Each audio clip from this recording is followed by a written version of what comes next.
கீழே கிடந்த பணத்தை எடுத்து உடனடியாக உரியவரிடம் ஒப்படைத்த சிறப்பு உதவி ஆய்வாளர் பல தரப்பினரும் பாராட்டு. மயிலாடுதுறை மாவட்டம் கடுவங்குடியை சேர்ந்த மகேஷ் என்பவர் எலந்தங்குடி பகுதியில் தனியார் மகால் அருகில் சாலையில் சென்றபொழுது தன்னிடம் இருந்த கைப்பையினை தவறவிட்டுள்ளார்.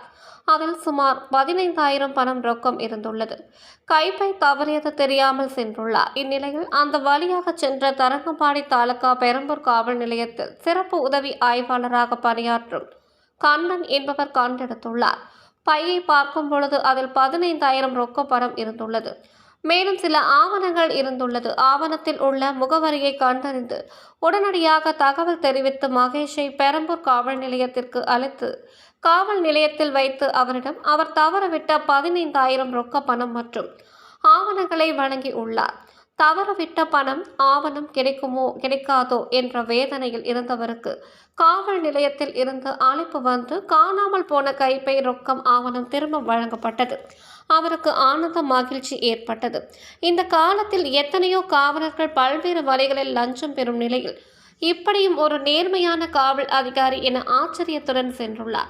இதனை அறிந்த பலர் சிறப்பு உதவி ஆய்வாளர் கண்ணனுக்கு பாராட்டு தெரிவித்து வருகின்றனர்.